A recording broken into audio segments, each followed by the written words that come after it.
Good. I'll call this Waco ISD Board of Trustees meeting to order.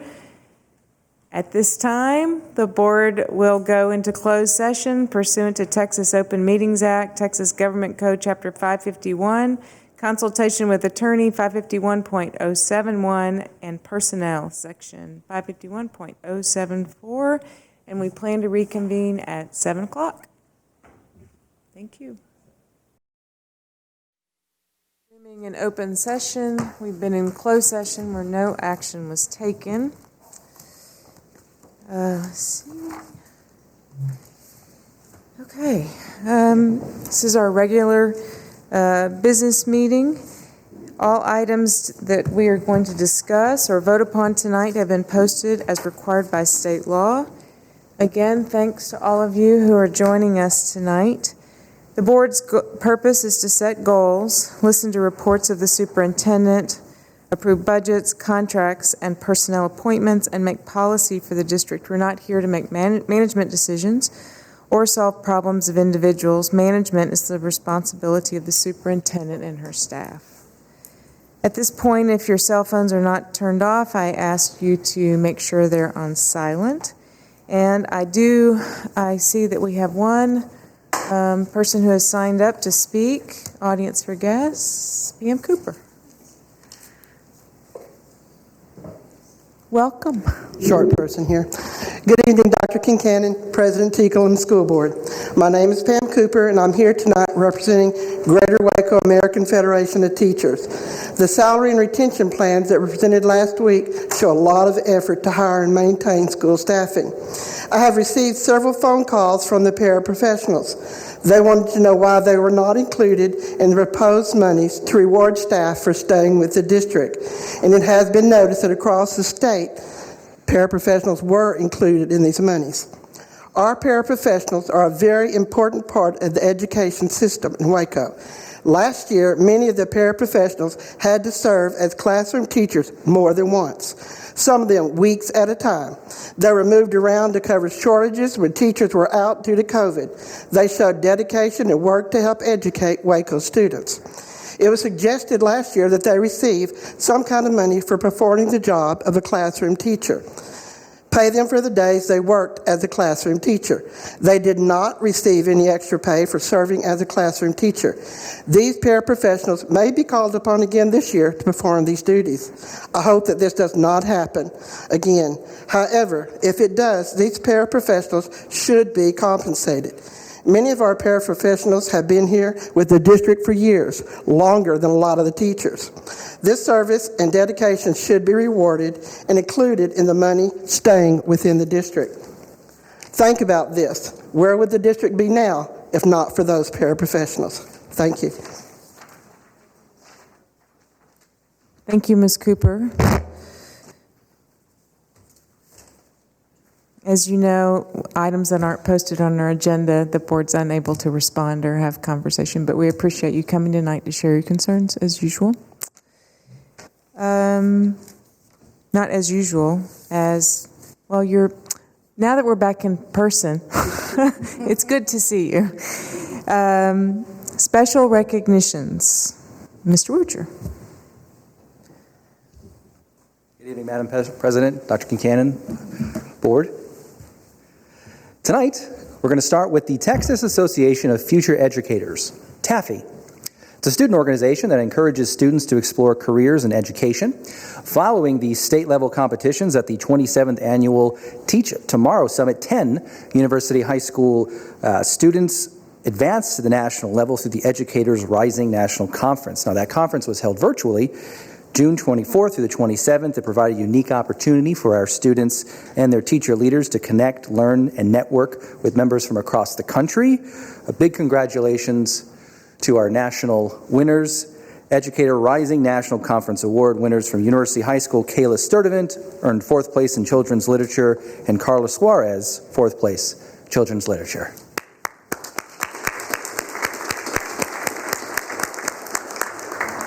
And of course, we thank the TAFE staff sponsors at University High School, Karen Bayer, Denise Gunn, and Alex Stuckey.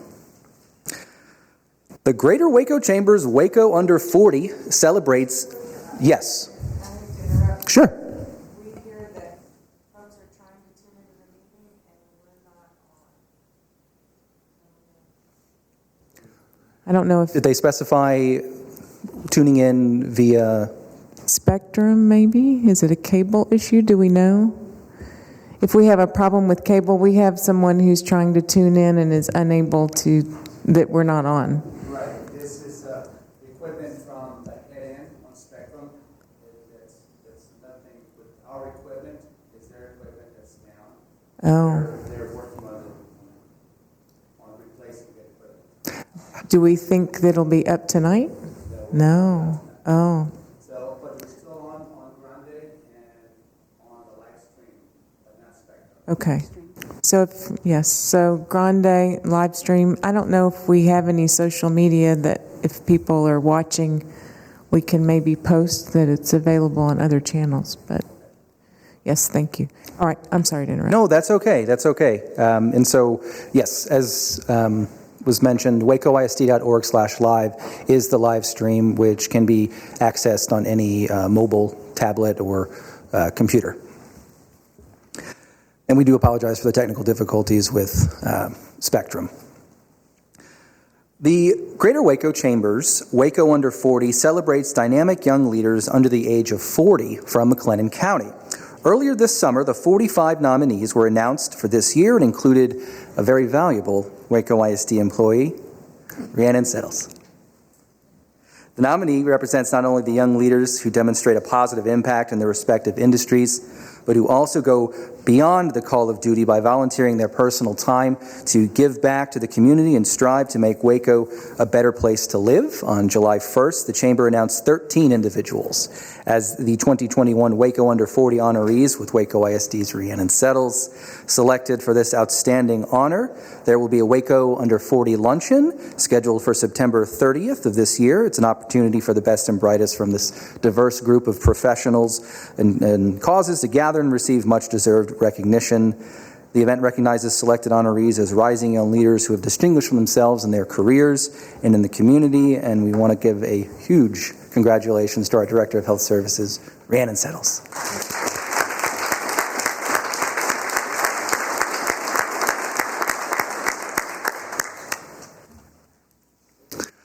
Okay, Waco ISD has a long history of strong community support in the form of volunteers and partnerships, particularly through the Adopt a School program, which has been in place for more than 35 years.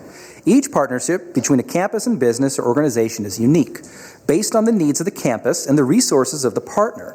Generally, these partnerships fall into 4 categories: adult-student connections, mentoring and tutoring; incentives and motivation; workforce development; and community service. Each year, the district recognizes its partner with a celebratory event at the conclusion of the year to honor all partners and recognize the year's recipients of the Adopt a School Partnership Awards. Now, although an in-person event was not able to be held for the 2020-21 school year, the following individuals, businesses, and organizations are being honored for their outstanding efforts to support our staff and our students across the district, starting off with outstanding partnerships at Mosaic Church with J.H. Hines and G.W. Carver. Mosaic Church, thanks very much.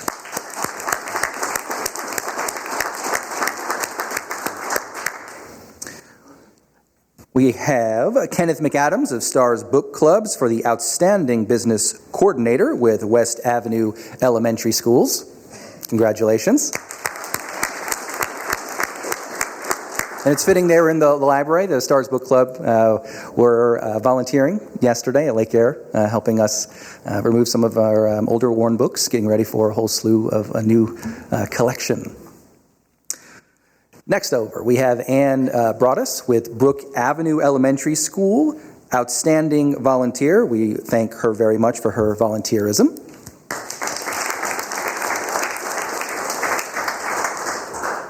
Now we have our outstanding school coordinator, Anthony Bainey from Bells Hill Elementary School. Congratulations to him as well. Our Golden Apple Award winner, Academic Enrichment, Central National Bank with Parkdale Elementary School. Oh, yes. We have our Parkdale principal. And another Golden Apple Award Community Service for Elementary, Meadowbrook Baptist Church with Alta Vista Elementary School. Congratulations.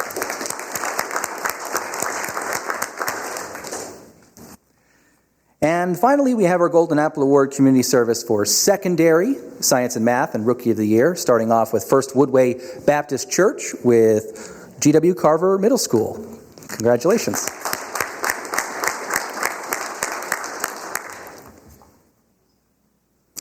And we have the Baylor Society of Women Engineers with J.H. Hines Elementary, Science and Math. Congratulations to them, and we appreciate their partnership with us at South Waco Elementary School.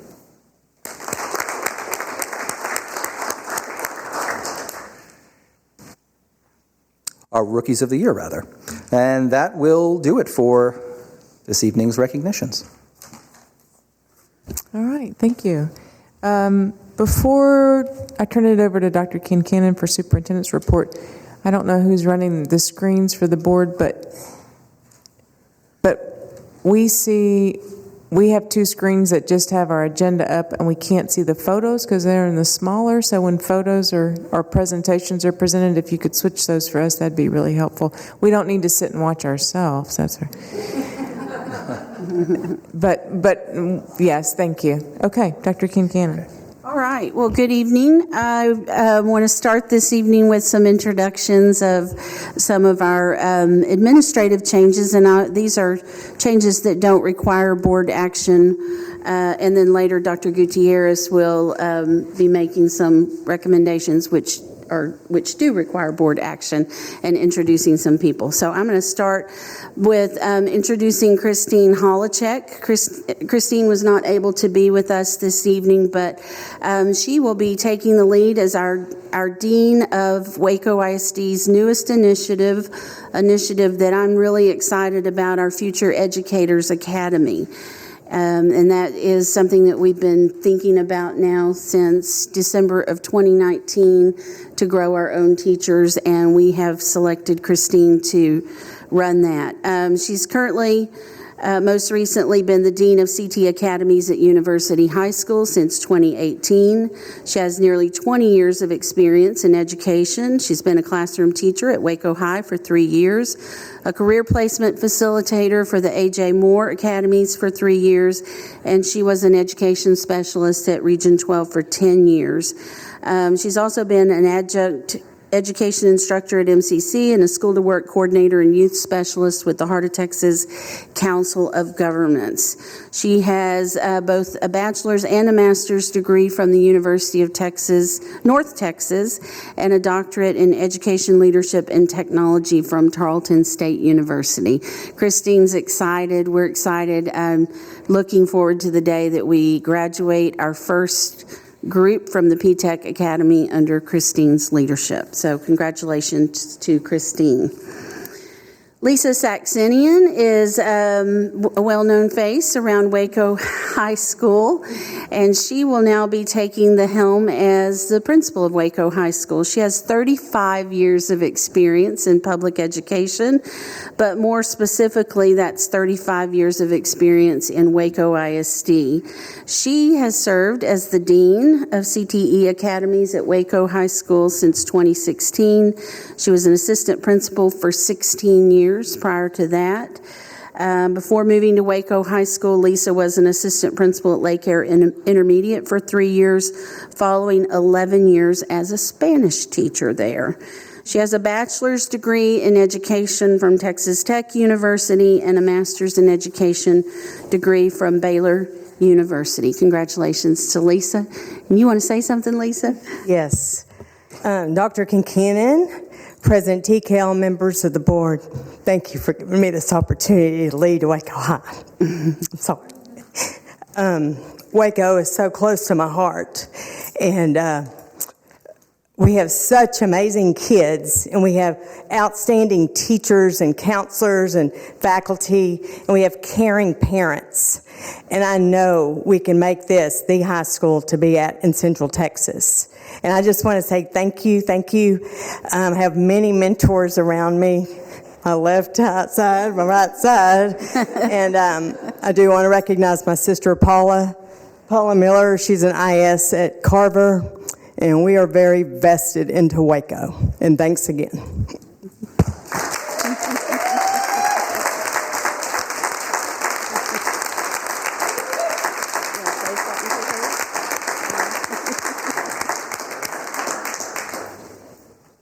Well, Alan says, what about Carol? Well, My other sister, she's a retired school administrator, and she is selling real estate in Austin. Oh, yeah. That's right. Well, maybe she was tuned into Spectrum and missed it. We're excited for you, Lisa, and I cry at commercials, but anybody, oh boy, that gets me going. And of course, your passion and your love for Waco High School. Anyone who's been a parent at Waco High School knows that. And we are confident that you are true to your word. And we know you're loyal to Waco High and our families there, and we're excited about the future. You also graduated from high school yourself, from that building, which you failed to mention, in the early 80s. Early to mid 80s. It was Richfield High School at the time, yeah. Well, it's our honor to have you serve in that role, Lisa. Thank you. Okay, last but not least, I'm excited to announce that Dr. Josie Hernandez Gutierrez will be moving into a new role as our Deputy Superintendent. Josie joined Waco ISD last February as our Assistant Superintendent for Human Resources. She has 25 years of experience in education. She served Fort Worth ISD for 17 years as an elementary classroom teacher, an assistant principal, and principal. Then she was a director of school leadership, a district steward, and an assistant superintendent of school leadership. Following her time in Fort Worth, she served as a national consultant for Partnerships for Leaders in Education with the University of Virginia's School Turnaround Program, Chief Schools Officer for Spring ISD, and the founder and CEO of Proactive Leaders. She has a bachelor's degree in education from Texas Christian University and both a master's and a doctorate in education administration from the University of North Texas. And I'm proud to have Josie serve with me and lead this district. And congratulations, Josie. Do you want to say something this evening? Yes, thank you. Good evening, Madam President and the Trustees. It's an honor to be named Deputy Superintendent here in Waco ISD. I am aware of the challenge that I will have before me, but I'm excited, and I'm just honored to be able to serve the community. I want you to know that I will stand as a champion for our students here in this community, and just want you to know about my purpose. I will relentlessly work each and every day to ensure that your zip code doesn't determine your educational outcomes. It's something I'm very passionate about. We will be an honor roll school district, meaning all our schools will be A's and B's, and we will work at it very quickly. I have the urgency to do this work and to do it now. So thank you for believing in me and allowing me to do this important work. Thank you. Thank you.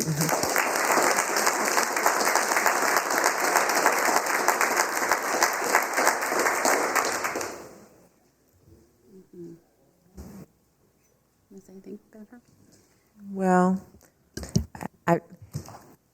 not to be remiss to not say anything, I congratulated her earlier today, so I've been thinking in my mind, well, I told her congratulations, wonderful. But of course, we're excited to have you, and thank you very much for your statement and your commitment to all of the kids in our community. And we also share your commitment and passion to making sure this is a district of all A's. She has done a fantastic job in her role in human resources, and it's going to be hard to replace her. But we have posted the job, and we're looking, and we'll move forward and excited about the future with her as Deputy Superintendent. Okay, the next item I have is the Family Fest, which we will be hosting on Saturday, August the 14th from 9 to 12, both at Waco High School and at University High School. And that will be an opportunity for us to greet our students and to register students for the 21-22 school year. It'll be my first Family Fest in Waco ISD. As you know, I came after school started in 2019, and then in 2020, COVID hit. So it will be my first one. And as a reminder for everyone, we will be returning to full-time instruction in person in the fall for all of our students at Waco ISD. And I'm still getting questions about that, but we are in person for the fall. Our parents will be able to learn more about their children's school. They're going to be able to visit with our departments, such as transportation, child nutrition, and special education. Any student who is registered or who registers at the event will receive a voucher for a free backpack stocked with school supplies. That sounds exciting. We'll have free food, book giveaways, and opportunities for health screenings. The Waco-McLennan County Public Health District will offer immunizations that are required by the state for starting school. Those would be our typical immunizations, but they will also be providing COVID-19 vaccinations for our eligible students, parents and guardians, and even our employees on that day. So that will be exciting. Students in the University High School feeder pattern should attend the event at University High School, while those living in the Waco High School feeder pattern should attend the event at Waco High School. We'll have transportation available for both locations, and we do have a schedule and all of the details online at wacoisd.org/FamilyFest. So I'm looking forward to that. Okay, then the last item I have is an interesting item that's coming out of the legislature. And last week we received notification from TEA regarding Senate Bill 1697.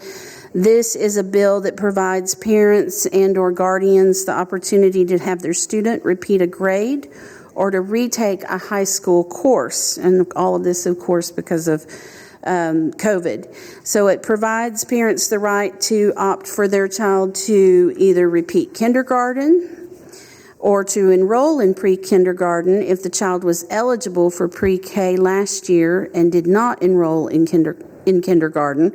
And there are estimated to be 25,000 students statewide who did not enroll in kindergarten last year.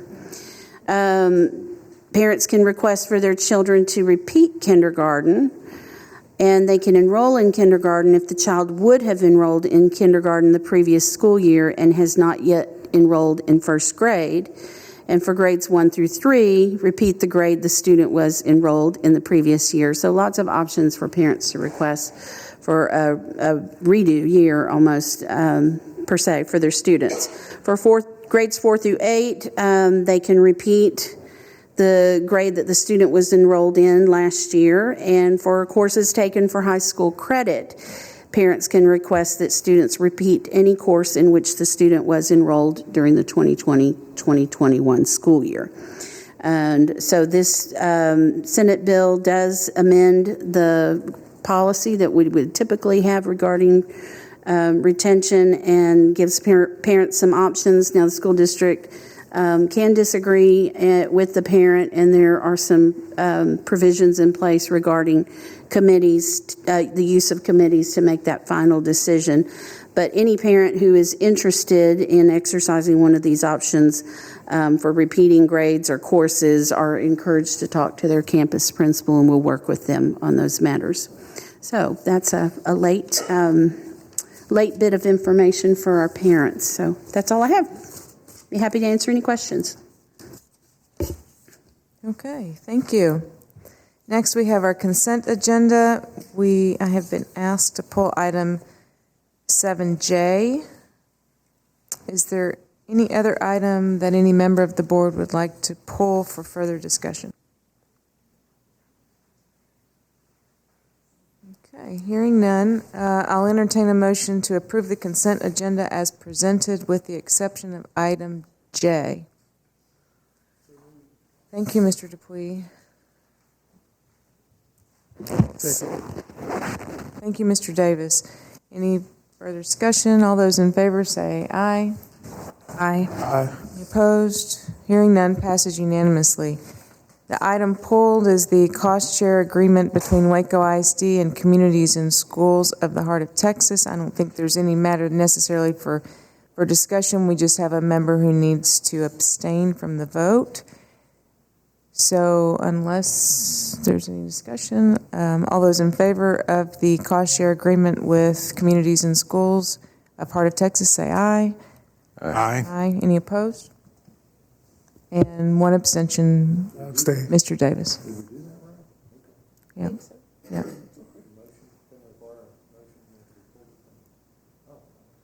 Well, nobody objected. Do you want to start it? There was no debate. No discussion. Okay, now I'm going to start paying attention to what I'm doing if you're going to start checking me. Okay. Item 8, Dr. Gutierrez. Review, discuss, and take appropriate action regarding the employment of administrative employees. Okay, before I introduce the 4 administrators, I want to ask if you can please approve the contracts for employment for the 4 administrators presented to you in the board packet, and then I'll introduce them.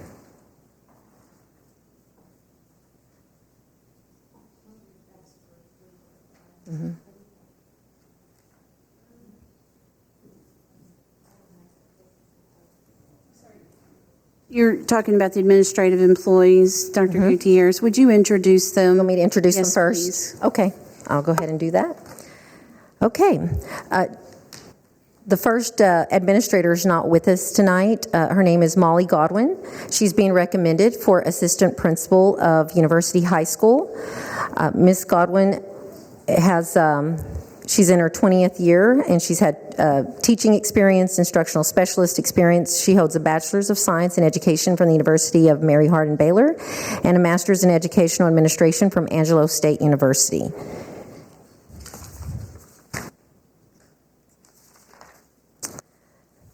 Tonight, we also have Valerie Johnson, and she is being recommended for assistant principal of Cesar Chavez Middle School.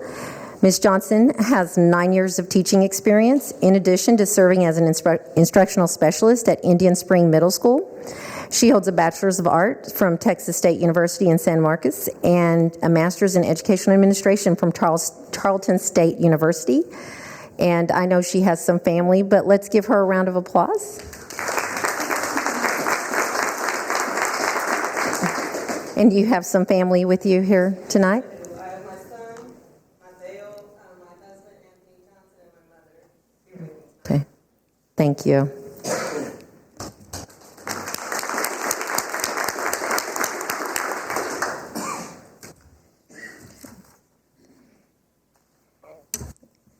We also want to present to you Amberly Laster. She is being recommended for assistant principal at Parkdale Elementary School. Mrs. Laster has 10 years of teaching experience between Fort Worth and Frisco, and she's also served as the elementary ESL specialist in Little Rock for the last several years. Mrs. Amberly holds a Bachelor's of Business Administration and Management Human Resources for Texas A&M and a Master's of Education from Tarleton State University. Let's give her a round of applause.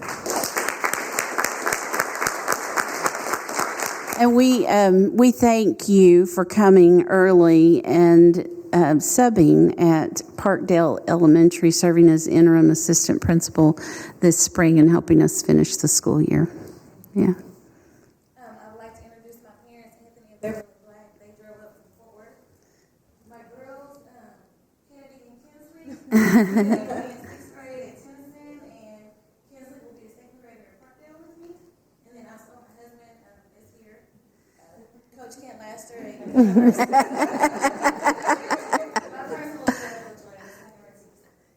Yeah, thank you.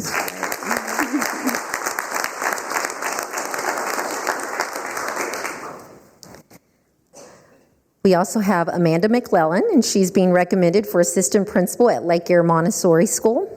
She has 6 years teaching experience, and she's worked as a district math coach and also an instructional specialist here in Waco ISD. Amanda earned her Bachelor's of Science from Stephen F. Austin University and a Master's in Educational Leadership from Lamar University. And let's give her a round of applause.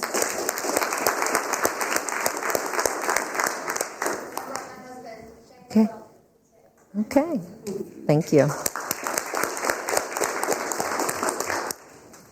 Okay, so tonight I ask that you approve the administrator contracts for employment for the administrators that were presented to you tonight. Okay, thank you. I'll entertain a motion. I move that we approve the personnel as recommended. Thank you, Ms. Cordway. Second. Second. Thank you, Mr. Padania. I don't think there's any other discussion other than welcome and, well, okay, let's vote first. All those in favor say aye. Aye. Aye. Any opposed? None. Congratulations. Passes unanimously.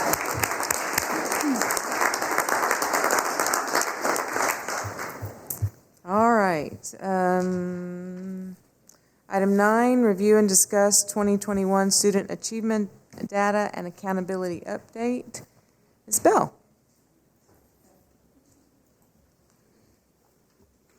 Well, this is a tough act to follow. Here I come with star scores. Good evening. So I'm going to talk about student achievement and update you on our accountability. But first, I want to remind you that schools and districts in Texas will not be rated this year due to COVID. So we will see reports, but we will not get an official rating. There we go. Okay, so to help provide some context for accountability measures, we created a timeline for you that represents the milestones in STAR, graduation rate, and dropout rate performance. So we'll start here. A look back, beginning with Dr. Concannon joining Waco ISD in September 2019. The November of that year, the ratings did come out. That was the last time we had ratings, and the district was a B. In November, TEA requested that we create and follow a dropout plan because we were in the bottom 10% of the state. But in March 2020, COVID hit, schools closed, and STAR was suspended. So we delayed our school start and began after Labor Day in September of 2020. 52% of our students at that time were virtual learners, so we had a very large bulk. In that same time, September 2020, we began implementing dropout recovery activities because we only had 2 months to get students to come back and recommit to school. In November 2020, I reported to the board about our dropout evaluations and the review of Brazos High School, and I reviewed the TAPER report for you. In December 2020, we were told that there would be no A through F ratings this year, but STAR was still administered. And of course, everybody in the room remembers February 2021, like, where were you for the winter storm? Okay. In February 2021 and again in March 2021, I reported to you on the progress of our students using Renaissance data. We did K through 8 in February and 9 through 12 in March, and we also talked about the loss of credits and plans that we had to continue. In April 2021, STAR testing began. June 2021, we got some really good news. So the class of 2020 official statistics, the dropout and graduation rate came out. And through all our efforts, the dropout rates were down for every single subpop we were approaching, and the graduation rates were up for every single group we were approaching. So that was a really good win for us. And of course, June 2021, we began to receive our STAR data. So the STAR data is a challenge because there's going to, as you'll see, be a lot of inconsistencies in performance. TEA put out a release that talked about the trends that they found across the state. Most significant to us in Waco is that the math showed the largest decline over the reading, and you'll see that that statistic holds true for us as well. Also, districts with a high percentage of students learning virtually experienced a greater degree of decline. We had 52% of our students virtual at the beginning of the year, so we did see that decline. So let's start with elementary, grades 3 through 5. So as we review participation, you're going to see a discrepancy between virtual students and in-person learners for their participation in STAR. So the virtual learners did have to come to the campus to take the test, but provisions were there for them to be safe and socially distanced and go home right afterwards. So we really wanted to encourage them. Participation in STAR matters to us because it's typically the data point we use for planning instruction. You're going to see across the board, the virtual learners were significantly lower in participating than those students who were in person. So we start here with STAR reading participation rates for 3rd, 4th, and 5th grade. Math for 3rd, 4th, and 5th grade. And science and writing for 4th and 5th. So you can see even our in-person learners were not 100% for testing. Middle school, grades 6 through 8, we saw the same exact trend in participation. So you'll see the pattern in middle school follows elementary. Participants for virtual learning were significantly lower than those students in person. So these were our participation numbers for 6, 7, and 8. Math. And then writing, social studies, and science. That's the 7th and 8th grade. So again, participation is important for us because finding those data points even across curricularly, seeing where the kids were, was important. With such a variance in participation, along with variables we could not control and that were not the same for any two campuses in Waco ISD, including things like quarantines for classrooms, shutdowns of schools, attendance of teachers, all of that was not the same exact outcome or situation for each of our schools. So because that's such a huge variable that creates a sort of trying to make a pattern of it, you're going to see that trying to find patterns in this data is a challenge. You're going to see some strange trends, but that has to do, again, with the participation rate and then the circumstances our campuses were going through. So we're going to look at some comparisons within Waco ISD, and then we're going to look at some comparisons outside of Waco ISD. So our first comparison is 3rd through 8th grade STAR reading altogether. Each time I talk about one of these district graphs, I'm going to talk to you about approaches or above. That's the line across the middle for Waco ISD.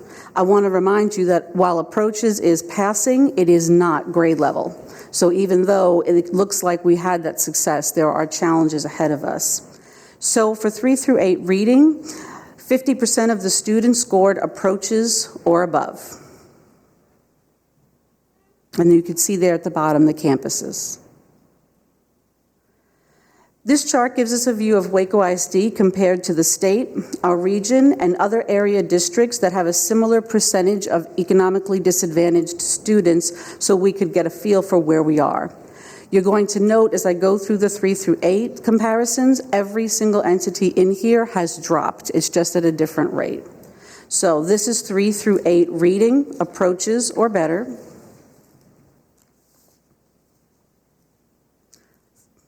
Okay. 3 through 8 math, looking in district, 41% of our students scored approaches or above.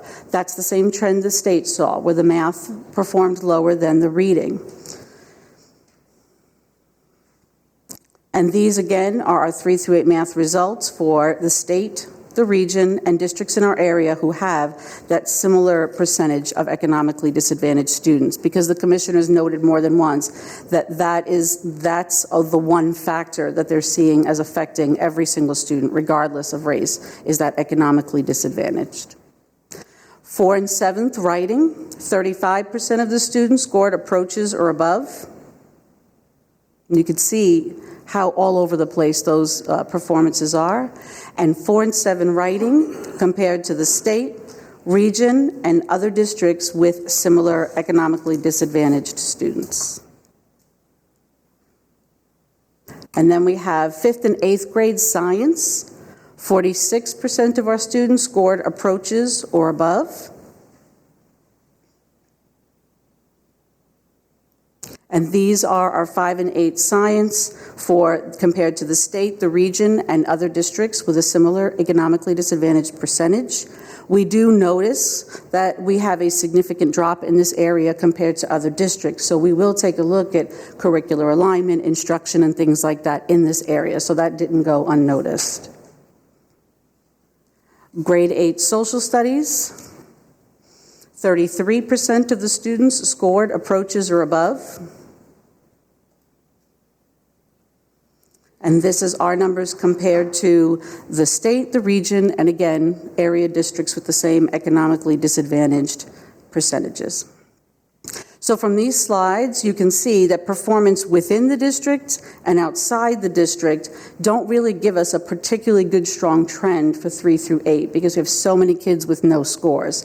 So to combat this, we're going to use other assessments, screeners, and trackers that we have for students to get measures right at the beginning of the year and begin to implement plans for those students. So it's not going to matter if they don't have star scores. We have plans for other things we can use to get the kids the services and the things that they need to bounce back from this year.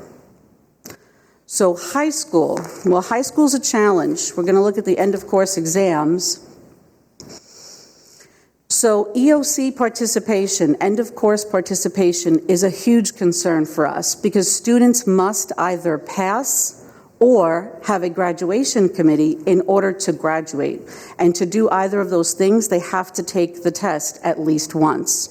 So you can see from these low numbers, we're going to have a lot of students when they come back at the beginning of next year who are going to have to take this exam for the first time so that we can get them to where they need to be. Okay, so comparing ourselves to other campuses and again to other districts, we have Algebra 1 end of course exam. 65% of our students scored approaches or above. So I remind you, approaches is passing from the student perspective for their diploma, but approaches curricularly is not on grade level. It is below grade level. You'll notice that the 8th grade students are also in here, and that Carver had low numbers, so we didn't put it up there because that would reflect the students. Again, we looked at comparing ourselves to the state, the region, and other districts around us with similar eco-dis percentages. You can see this is kind of a hit or miss, very different from 3 through 8. Biology, 60% of our students scored approaches or above on biology. And I want to remind you, you see Brazos, BHS there, they're always going to be low because their students are either taken from the first time from online curriculum or they are already retesters who struggled back at the traditional high schools. Biology compared to the state, region, and other districts with similar eco-dis. Yes, we do notice again that this is a more significant drop than other areas, so we're going to look into the curriculum assessment and things connected with this to see why that was such a large drop. Remember, biology is freshman, so that's the other thing. Well, we did, and I might add too that we didn't write, I'm looking at Dina Kornblum, but we didn't write science curriculum last summer for middle school or high school, whereas we did for elementary, correct? Okay, so I got that wrong, yeah.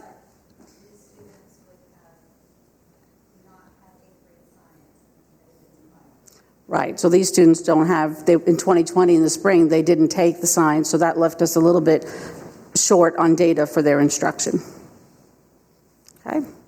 English 1, I want to remind you that TEA said statewide, English 1 and 2 stayed pretty close to the numbers in the past. Well, the numbers on English 1 and 2 statewide have always been low. So you're going to see that the numbers here are closer to the state trends. 44% of the student passed the English 1 EOC with approaches, compared to state, region, and other districts. So you can see that 63, the state, it was already a low-performing area across the state. English 2, 55% of our students scored approaches or above. Compared to the state, region, and other districts, again, you see the state had 67%. And so we made some gains here in English too. And then finally, the U.S. History EOC end of course exam, 82% scored approaches or better. These are the juniors, the class of 2022. And compared to the state, region, and other districts in the area, we did drop, but they are still strong numbers. So this is a good boon for the class of 2022 because they struggled with credits in former presentations that I talked about. So there are upcoming seniors. We have a lot of work to keep them on track. So what comes next? What comes next is in August 2021, they're going to publish accountability data, but I remind you, there will be no rating. It will just be the final data from TEA's perspective that we can use in our school improvement efforts and just across the board. September 2021, I'll come to you again and share the class of 2021's dropout and graduation data and see if those positive trends are holding. And then in November, it's taper time. Any questions? What the taper is, the official state report with the data. Yeah, the taper report kind of shows who we are. So it's got statistics on the teachers, on the students, on STAR scores, on our SAT, our graduation rate, and they're adding some other measures. So the taper will have some other features to it, but that's when I'll lay out the whole profile of the district, what we look like. It's going to be challenging because we don't have that 2020 STAR data. So this year's taper, they just repeated the data, but we're going to see those drops that I just showed you on that taper report. But that taper report, the data we got on our graduation rate and dropout rate, that's going to be directly on there. So we're assured of those numbers. So our teacher turnover we were working on, student retention we were working on, all the stats from there. Ms. Cordaway, the taper report, correct me if I'm wrong, isn't that doesn't it lag by a year? That information? In some measures. In the STAR measures, it's like live for what you did last year, but things like graduation rate, it's a year lag so that the state can clear up. If a student leaves us at the end of the year, they're not our graduate, they're somebody else's. So they lag it a year so that it's completely accurate. Okay. Some measures.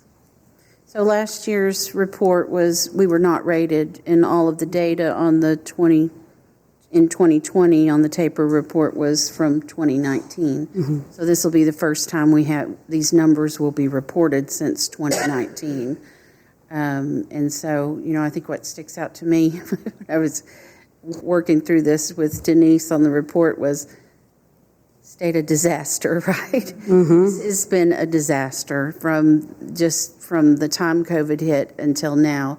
And I don't think you could measure, you shouldn't judge or evaluate a student's or a school based on this alone. We're going to have to look at every single student and look at multiple pieces of data to understand where that child is when they come back. Mm-hmm. Because I've heard from parents that, kids didn't test in 2020 and they didn't expect to have to test in 2021.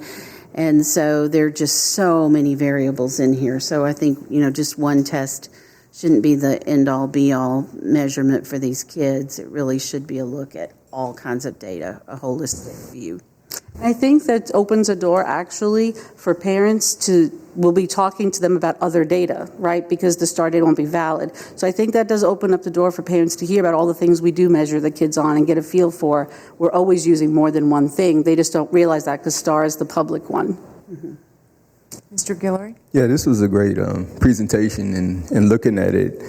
Do you have it broken down to just like the third grade or elementary school level? Because when you combine, third through eighth grade or however you had it laid out, it kind of makes the numbers a little fuzzy. So do you have it broken down to specific grade levels or just the elementary school level?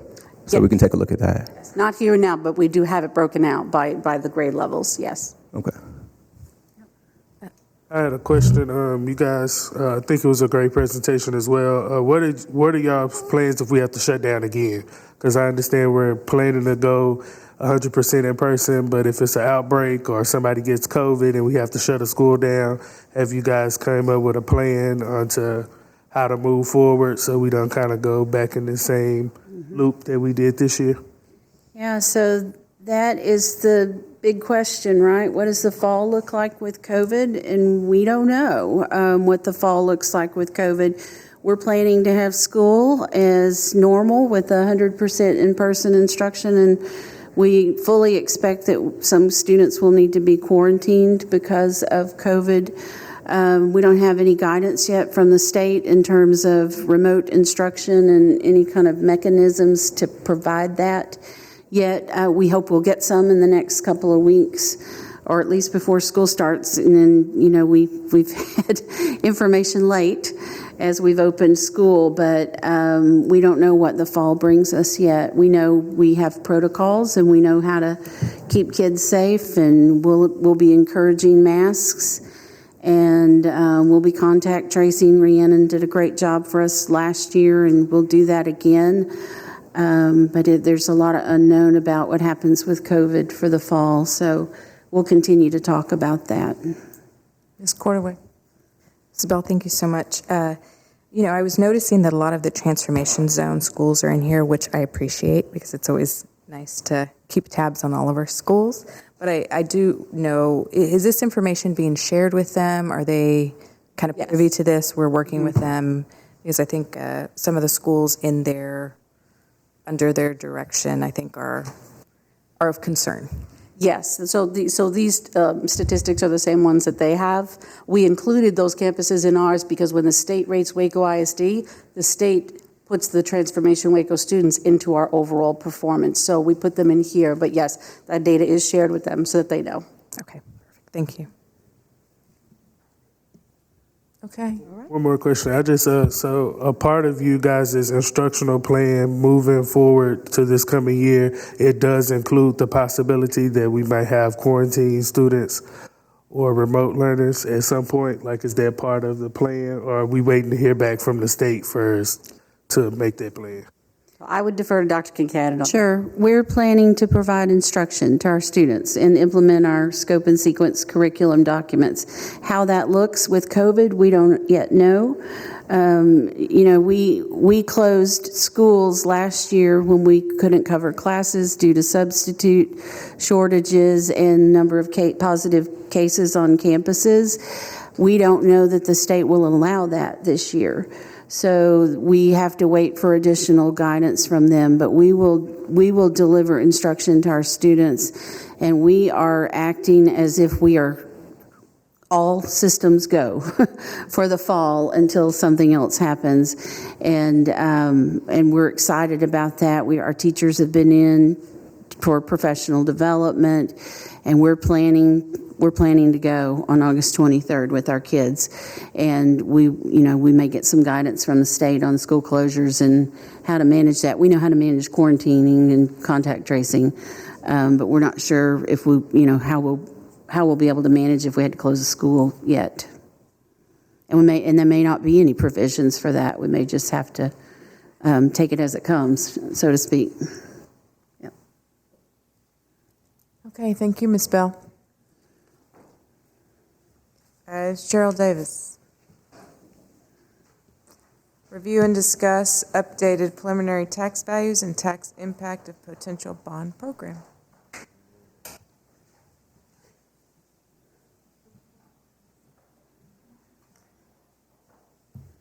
Well, Dusty was supposed to be on a Zoom meeting with us tonight, but he is in a plane in the air because his plane got delayed. So I'm filling in. So a lot of the information that's in the presentation tonight you've already seen in his previous presentations. We've talked about the way that our debt is structured and what it looks like for the next few years until our current debt is paid off. And we've looked at what our current tax rate looks like compared to surrounding districts. And then we've looked at the refundings that we've done over the last 5 refundings and the savings that we've achieved with that. Now, this is also the way our property values. This is a little bit updated information because we do have the early values for progress. We have the 2021, we did receive some preliminary values for that on Friday. So that net taxable value is $6.9 billion, and it's a 6.42% increase over last year. So we asked Dusty to run a few different scenarios based on those new values that we received on Friday. And what we're looking at here is we ran some different scenarios based on your request from the last meeting. And so we have 5 scenarios here. The first one that you see at the number 5, well, let's start at the bottom. Number 5 is just Waco High as a sole project. And with that project, the estimated cost is $156.875 million, and that, before we were showing $150 million with no tax rate increase, well, we would be able to do this $156 million with the new rates for Waco High with no tax increase. The second scenario would include the Waco High and 1 middle school. So that's the $234 million that you see. It would be about a 3.8% tax increase. The third scenario is Waco High with 2 middle schools, and that would be an 8.24% increase. And then we have 2 of the top, scenario 1 and 2 we talked about last time. Scenario 1 is the scenario that was recommended by the committee. Well, both of them include all the projects, but there was some phasing in scenario 2 that would save us some money.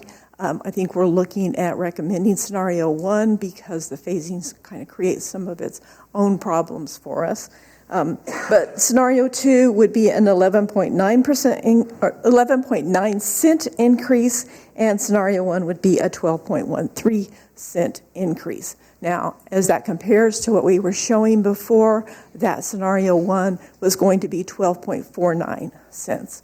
And so this is about 1/3 of a cent savings with these later values. Looking at that, this just shows a chart of what that would look like. Again, the same, just as what the information we just went over. This is the estimated annual impact on the homeowner. This is using the same taxable home value that we used last time of the $117,499. The estimated annual impact from the most expensive version, scenario 1, is $142.53 a year, or $11.88 a month. And of course, down to scenario 5, which is 0 impact on the homeowner. Following that, again, it's a lot of detail. Dusty has included the amortization schedules showing the bond being issued in 2 series. The first would be early in 2022, probably January or February timeframe, and then the second would be in 2023. That would be massaged or changed depending on what the schedule of construction looks like for the bonds. So if anybody has any questions, I'd be happy to answer them. Which one do you think will pass? The most expensive one, of course. Thank you. So those are using preliminary. That was updated the values from last Friday. We did receive our certified values today. And I did run some numbers right before I came down. They did go down a little bit from what we had on Friday, but it's like $147 in tax. So it's not really significant. It's about $1.5 million on, this billions of dollars that we have in our values. So it doesn't have a lot of a tax impact from what we were presented here. So and remember, we are not going to issue bonds until early in 2022. We will not have a bond payment until the following fiscal year, 22-23. We won't have one in this coming fiscal year. So any tax impact really is on the values that will be assessed on January 1st of 2022. And next year's values. We're kind of a year out from what those values will be. Mm-hmm. So not a lot of change from what we've seen. No. Thank you. Not a lot. Thank you. In scenario Mr. 4, Davis. despite, it doesn't matter, either middle school, it'll be the same price for scenario 4? Yes. Okay. Any other questions, anybody? No. Okay.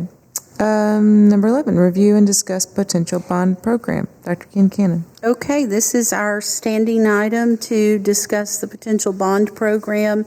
I've updated this from last week to show that we have taken a look at our preliminary certified tax values and updated those models for you. And then just wanted to point out that I intend to make a recommendation to the board on a bond package for August the 12th, and at that time, we'll talk about where we've been, how we've gotten here, and talk about the projected tax impact based on our final certified property values, and then we'll have a draft election, order of election to look at with the board, and then the board will have the option to discuss and amend any recommendation that I make. And I will tell you that I anticipate recommending the $376.1 million bond program, which is aligned with the Community Advisory Committee, and it also includes the architect's recommendation on phasing that we discussed at our meeting last week. And as a reminder, the deadline to call a bond election for this November is August the 16th. Our meeting is scheduled on August the 12th. That was set for our budget cycle planning, and we need to keep it at that date for that purpose. And so I intend to make that recommendation to you on August the 12th. So with that, we'll answer any questions that you have, or the board is free to discuss. So with the bond... Excuse me, Mr. Davis. I need y'all to help me because I'm looking to recognize her, and then I hear someone talk. So if someone could raise their hand or get my attention, that'd help. Okay, Ms. Quarterwick, and then Mr. Davis. Thank you. Dr. Concannon, do you think it would be possible, I know when we did the Community Advisory Committee meeting, the architects were going kind of through and gave us kind of the estimation of just maintaining some of those buildings as is and kind of that cost, because I think that, obviously that information is out there and people can search for it, but I just think it's really helpful to be presented, because I know that Waco High specifically, the cost of maintaining the building was equal almost to the cost of a new build. And I think it's really helpful knowing To review that. Yeah, just to review that so that the public can kind of see really what a new building might entail in terms of cost savings kind of over the long term, and what we would be spending in maintaining really poor buildings. Sure. I think knowing that Alta Vista was built in 1910, I mean, there's updates that need to be, and maintaining a building that was built in 1910 and the cost of that, and I just think that would be helpful for. Yeah, we can provide that. Jared, looks like you want it. Do you want that, Madam President? We can. I don't think we need it now. No. Yeah. Mr. Davis. I was just going to ask, the bond that you're proposing, will that be the only option that we get to look at as a board, or will we be able to look at the other scenarios that were presented as well? Yeah, so I anticipate recommending the full bond package, and then you all have the ability to amend that as you see fit. So that's the board's decision. I do think it would be helpful because the work of the committee extended over a 6-month period of time, and because there was so much information that was reviewed with them. I know it's a little early, and I don't know that you certainly haven't prepared the presentation for us on the 12th, but I do think it would be helpful to the public if the information that was provided and considered by the Community Advisory Committee was summarized that night. So, because I've seen a lot, as more people become aware of the possibility of a bond, a lot of questions are being asked about information that was reviewed with the committee. And while it is on our website, and I invite anyone who is interested to go on our website and take a look at those presentations, it would be helpful if we could have a summary of the information that was provided to the committee, because I'm seeing a lot of questions about things that were discussed during those committee meetings from January to June, but time's passed, and yeah, it's hard to keep up with all of that information. So I think it would be nice to have a summary for the board and for the community on August the 12th. We can do that. Does anybody else have a question? Mr. Sturzinger's here, Ms. Davis. Okay. All right, Dr. Gutierrez. Review, discuss, and take appropriate action regarding the 2021-2022 compensation and stipend plan. Okay, good evening again.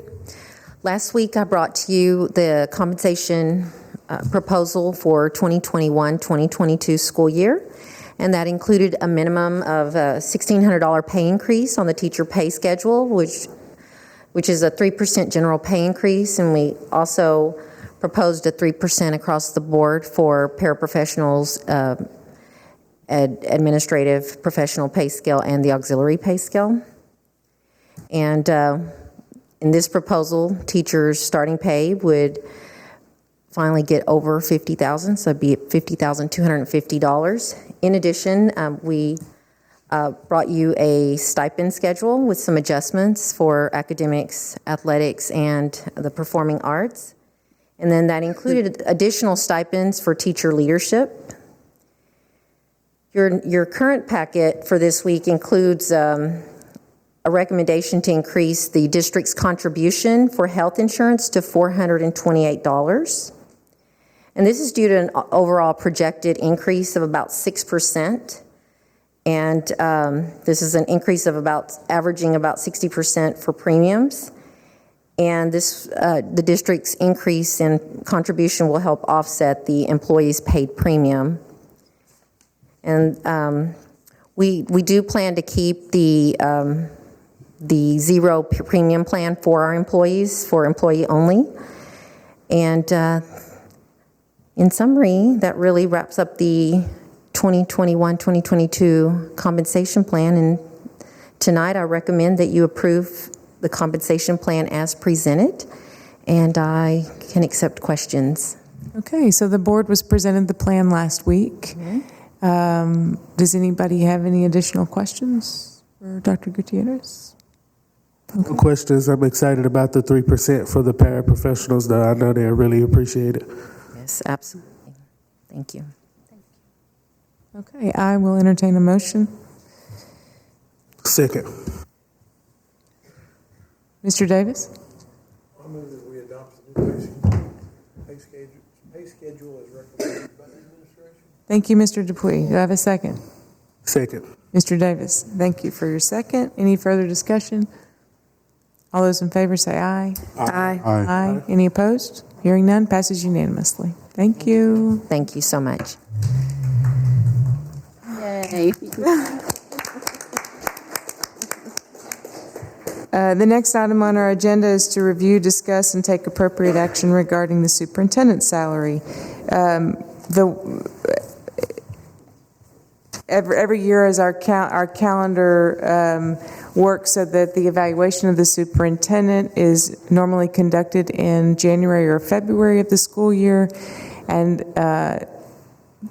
discussed and presented at that time, but the salary is not determined or set by the board until the budget or until compensation plan is presented, until it's the last piece in the presentation of the budget. So the evaluation itself is separate from the salary. And just a reminder for the board, that evaluation was, I think, this year conducted in February? February.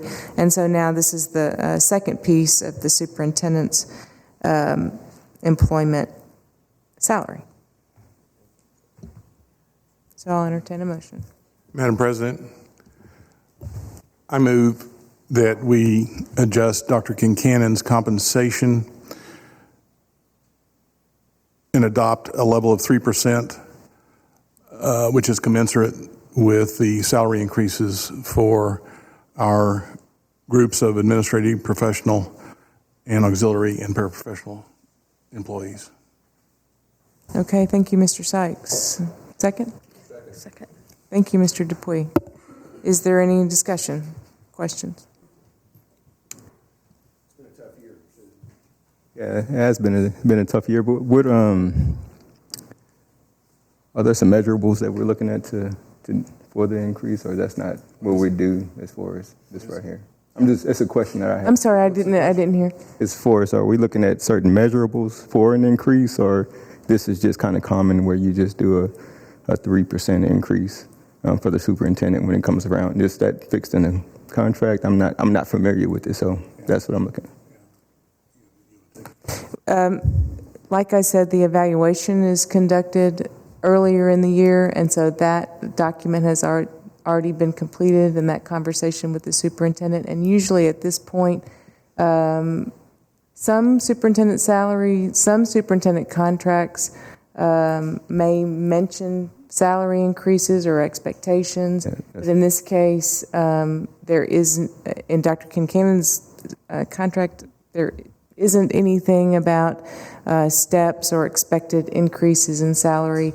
Traditionally, and I don't know, Mr. Sykes and Mr. Dupuy can help me here, and also Ms. Cordweg and Mr. Vidania, I think over the years we have tended to approve a superintendent's salary increase commensurate with teachers and administrative staff. Okay, so it's not like a performance-based increase or anything like that? No, exactly. You always have the option not to.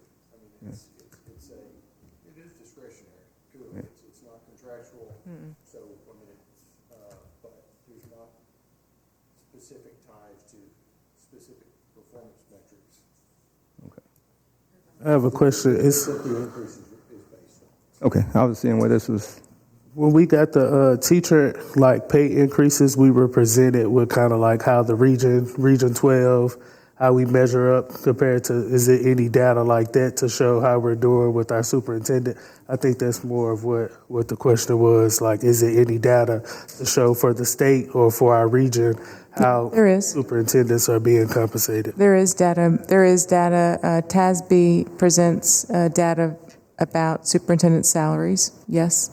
Do you know how we're performing, like, compared to others?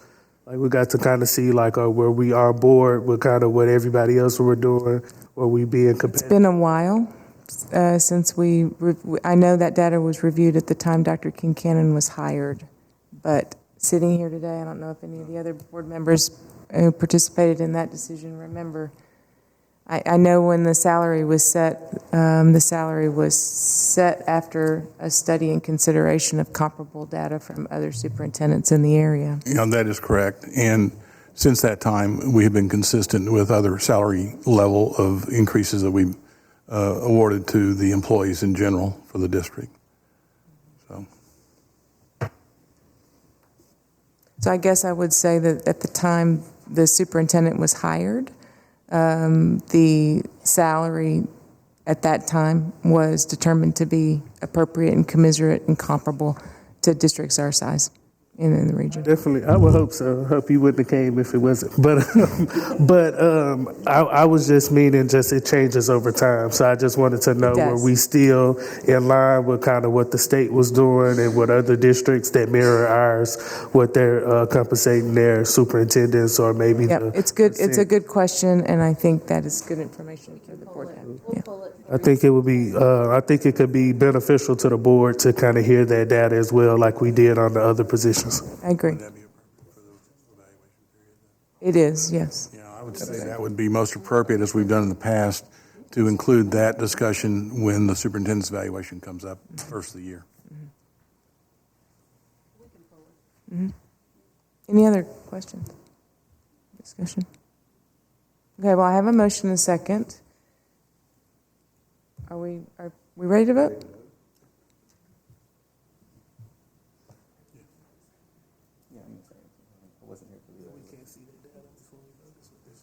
No, always not. It would be, I mean, it's. That's his personal decision. Like the data we saw was. Okay, all those in favor of the motion and second, say aye. Aye. Any opposed? Hearing none, is there an abstention? No, okay, passes unanimously. Thank you, Dr. Concannon. A year like no other. And we're very grateful for you. Thank you very much. Okay, consider, discuss, and take appropriate action regarding designation of a delegate and an alternate for the 2021 TASB Delegate Assembly. Mr. Manning served in this capacity for many years, and I am open to a motion for a new delegate.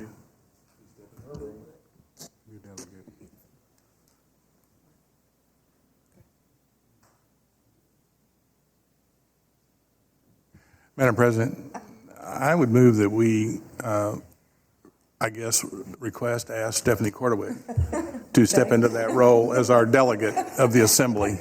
Means I'll be in a lot of meetings. And yes, and she's volunteered. Did you see her hand come I up did. just like that? I saw her hand very briefly. And she would be an outstanding delegate and represent the district well. So. I think that's a fantastic idea. Is that a second? Thank you, Mr. Dupuy. You're listening to It'll be great success. What do I say, yes? Okay. Here, I'll do it. All right. You're not going to have a choice. All those in favor say aye. I'm going to do it very quickly before she changes her mind. All those in favor say aye. Aye. Any opposed? Hearing none, passes unanimously. Thank you very much, Ms. Gordaweg, for agreeing to represent us. Now, at the end of the conference, it does require a very detailed report back to the board. So just saying. Well, at this time, we have announcements, and we have a very sad announcement, and I'm not going to make it unless I'm forced to make it. Mr. Sykes. I'll take the microphone. After a great deal of, I'll say hesitation and thought going into what I'm about to present, I've been on the board for almost 23 years, just very shy of 23 years. And tonight it became significant and relative to me that I'll never reach Miss Saxenian's level of 35 years. So as a result, I, this evening, have approached the board and submitted my resignation of my District 5 seat on the WISD Board of Trustees. I do that with a lot of hesitation, and where I'm coming from is one of strong support for the district and the board and Dr. Concannon and her staff. But as I look at some of my obligations outside of the board and the increasing level of obligations that I'm experiencing, I felt that and made the determination that my ability to uphold the responsibilities of this seat of District 5 were becoming increasingly difficult.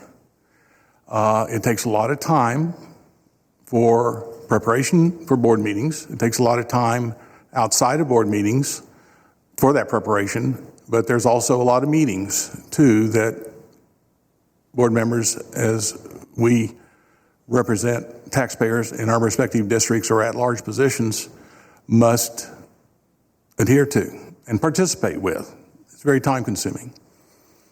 So as I see my obligations away from the school district increasing, I did not want to detract from my ability to address the responsibilities that my district have entrusted with me.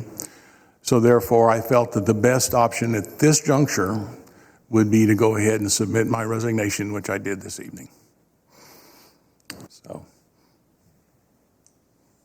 more to follow.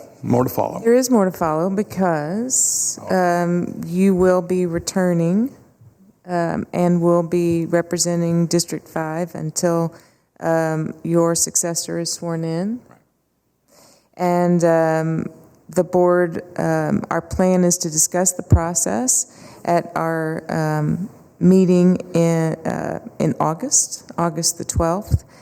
However, I will say that if anyone is interested in being appointed to fill the vacancy, should the board decide to make an appointment, that you are encouraged to submit a letter of interest describing your qualifications, why you would like to serve on the board, to me, the board president, no later than August the 23rd. Again, we request that any letters of interest be submitted to me, board president. My email is on the website by August the 23rd. Letters can also be delivered to this building, Waco ISD Administration Building. We are at 501 Franklin Avenue. And the address, should you want to drop it in the mail, would be 501 Franklin Avenue, Waco, Texas, 76701. The letters of interest can also be emailed to Monica.Boyd, the superintendent's executive assistant. Her email is monica.boyd@wacoisd.org. I think my Waco ISD address is angela.tkel. No, atkel@wacoisd.org. And Monica is with a C. monica.boyd@wacoisd.org.